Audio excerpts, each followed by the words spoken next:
Olá, educandos e educandas da EJA do ciclo 1. Tudo bem com vocês? Bom, eu desejo que todas e todos estejam bem e aí realizando ainda os protocolos sanitários, né? Afinal de contas, as aulas presenciais já retornaram e mais do que nunca aí com a proximidade entre as pessoas, não é o momento de relaxar esses cuidados, né? Pelo contrário. Então a gente tem que manter aí esses cuidados.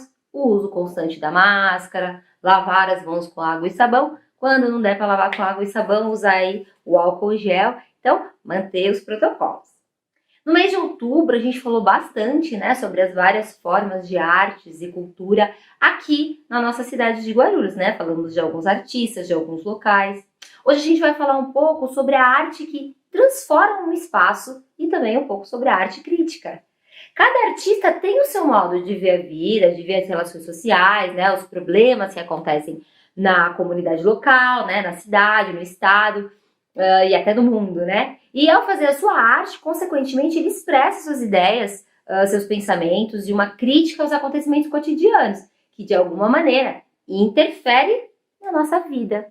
A arte, ela registra, né? A arte chama as nossas atenções e pode também levar a uma reflexão, a uma identificação com a história de vida das pessoas daquele local, enfim. A arte é muito importante. Além de proporcionar a reflexão, a arte ainda deixa a comunidade mais bonita. A gente viu isso também, né? Com mais cores, mais vida. Geralmente, espaços públicos, por exemplo, que foi o que a gente falou bastante com o grafite, são respeitados, evitando a poluição visual, como por exemplo a pichação. Pichação e grafite não são a mesma coisa. Vocês já conseguiram perceber que existe diferença entre essas duas formas de expressão? São formas de expressão, mas qual é a diferença entre elas? Nós vamos entender melhor o que é cada uma dessas formas de expressão. Eu vou colocar aí na telinha a definição de cada uma, para que a gente consiga conversar melhor aí durante o programa.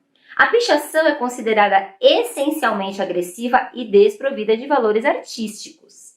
É feita em locais públicos, geralmente à noite, sendo visto como uma forma de ataque e vandalização a um bem público.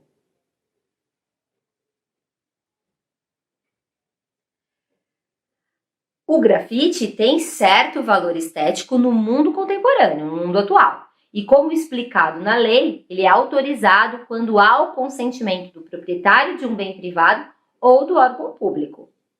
Essas são as percepções gerais sobre o assunto, tá bom?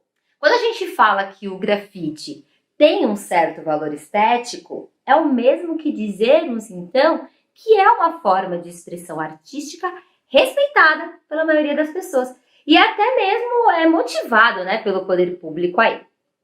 Então, geralmente, por ser colorido, né, o grafite é considerado também uma forma de embelezamento dos locais onde se encontra. A gente falou em outros programas, já comentei isso hoje, né? A arte do grafite, então, é realizada após a autorização do proprietário, se em um espaço particular. E quando feito no espaço público, também precisa aí de uma autorização prévia do responsável pelo local, né, do órgão público responsável pelo local. Vou mostrar para vocês o exemplo aí do grafite que foi feito na Secretaria de Educação no CEMEAR, né, que é no Centro Municipal de Educação e Artes. Vocês devem se lembrar que a gente mostrou aí o artista, né, o Pato, fazendo essa arte, né, ele produzindo essa arte que ficou muito linda, muito legal, e a gente ainda conheceu um pouquinho sobre ele, né? Bom, voltando a falar então em pichação, há uma grande polêmica na definição dela, quanto a ser arte ou vandalismo. Aí então a gente vai falar um pouquinho sobre argumentação. O que é argumentação, né? Que é a defesa de um ponto de vista a respeito de algum tema, né? Quando a gente traz pontos sobre algum assunto com a intenção de discuti-lo, a gente está argumentando a respeito disso. E é sempre legal a gente argumentar, a gente discutir, mas ao mesmo tempo respeitar e ouvir a opinião dos outros, os argumentos dos outros, né? Então, para falar da pichação, vou trazer argumentos pró-pichação, que são a favor, e contra a pichação. Então, existem os argumentos que são pró-pichação, a favor, né? Para trazer essa reflexão. Segundo os defensores da pichação, esse tipo de manifestação também é considerado arte. Afinal, para eles, não existe um limite claro entre o que é arte e o que deixa de ser arte. Então, pensando dessa forma aí, por esse viés, a arte não é necessariamente bela, né? Podendo ser muitas vezes uma forma artística rejeitada, entre aspas, feia, tá? Ou até mesmo incômoda. Além disso, a pichação é, por vezes, considerada como uma forma de protesto contra as desigualdades sociais vivida por jovens da periferia. E também é uma forma de dar voz a quem quase sempre não tem voz. Quando a gente está falando aí das desigualdades sociais, né, a gente está se referindo à desigualdade que há entre as pessoas, desigualdade de acesso mesmo aos direitos e acesso às oportunidades, tá bom? Agora eu vou trazer alguns argumentos que são contra a pichação, tá? Por outra linha de raciocínio, então, as pessoas que são contra a pichação consideram essa forma de manifestação um vandalismo, já que muitas vezes as pichações são feitas em espaços públicos e que são construídos com o dinheiro público. Afinal de contas, os impostos pagos pela população são utilizados para custear aí a construção de praças, ruas, requalificação urbana e, em geral, melhorias na cidade. Um outro problema, né, apontado, um outro argumento é a não autorização da pichação pelo órgão ou a empresa privada responsável pelo local a ser pichado. Então, o que acontece? Muitas vezes os locais são pichados sem o prévio consentimento do responsável.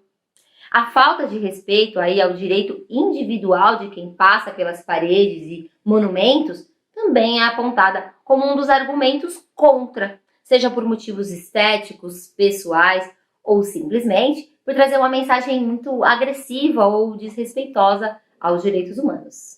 Um exemplo que se encaixa nesse argumento, nessa argumentação, é o caso de um muro de uma escola lá no Paraná que amanheceu pichado com uma frase bem racista. Vocês viram como que funciona a argumentação? Cada um coloca o seu ponto aí a favor e contra para a gente pensar. Agora, e o que a lei diz sobre a pichação? Será que pichação é crime? O que vocês acham?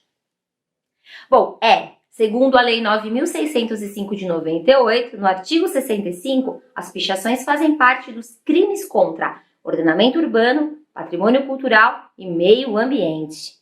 E quem comete esse tipo de crime, segundo essa lei, deve receber detenção variando de 3 meses a 1 ano, além de pagar multa. Agora, o grafite, segundo o parágrafo 2º, não é considerado crime caso tenha o objetivo de valorizar um patrimônio, né? Seja ele público ou privado, e desde que essa prática, como eu falei, seja aprovada pelo proprietário, no caso de um bem privado, ou pelo órgão responsável se for um bem público. Então, tem que ter autorização para fazer o grafite também. Aí, então, eu vou trazer uma pergunta para vocês. Falando tudo isso aí, como é que a arte pode transformar o ambiente? Vamos pensar um pouquinho nisso? Como que a arte pode transformar? Pensa um pouquinho aí.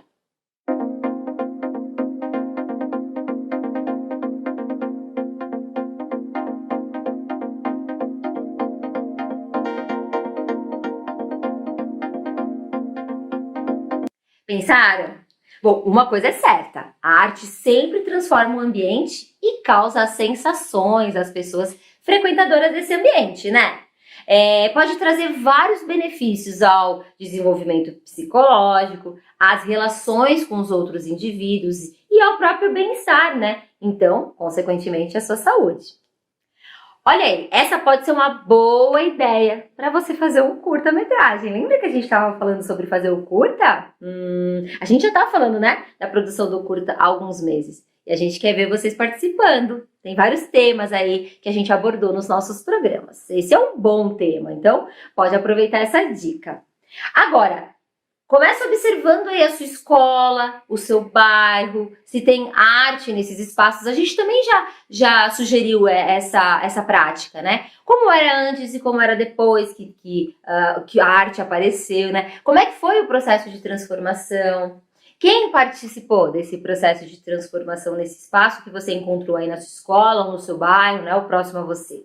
Dá uma olhada no que a aluna Marineide, da EPG Crispiniano Soares, que é da professora Sônia, observou no bairro dela e compartilhou com a gente. Dá uma olhadinha.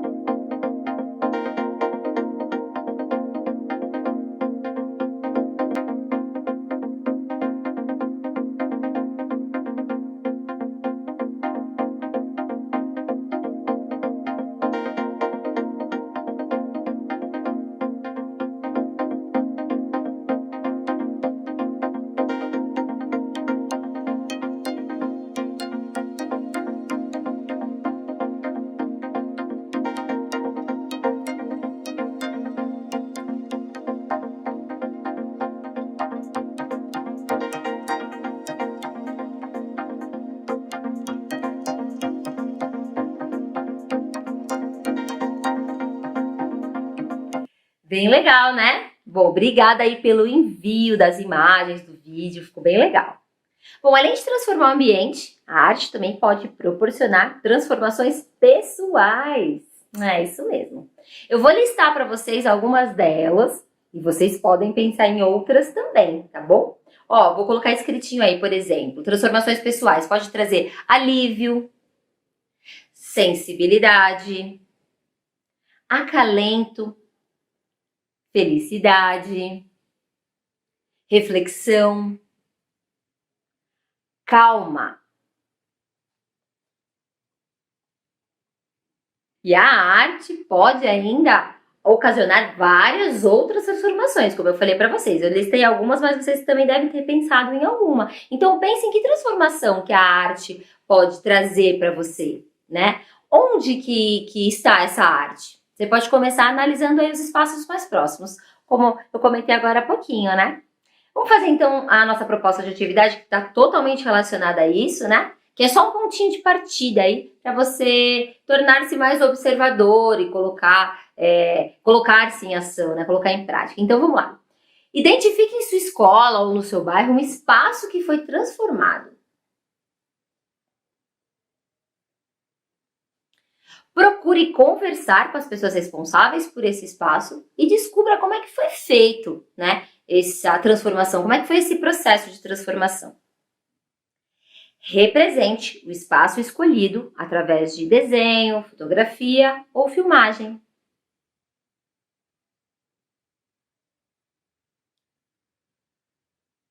Essa é uma boa oportunidade para você fazer o seu curta-metragem, porque você poderá, com a autorização das pessoas responsáveis pelo local, né, com as quais vocês conversaram, né, o local que vocês filmaram, né, o espaço transformado, e se conseguir, fotografias do lugar antes, né, de ter passado por esse processo de transformação e as fotografias de depois.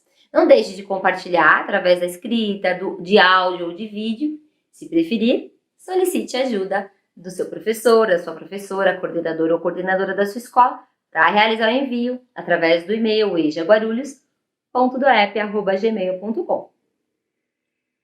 Mais um programa está chegando ao fim. Obrigada pela companhia de vocês. Eu já estou curiosa porque no próximo programa a gente vai falar sobre o olhar observador, crítico e transformador. Até o próximo programa e não se esqueçam, cuidem-se. Tchau, tchau!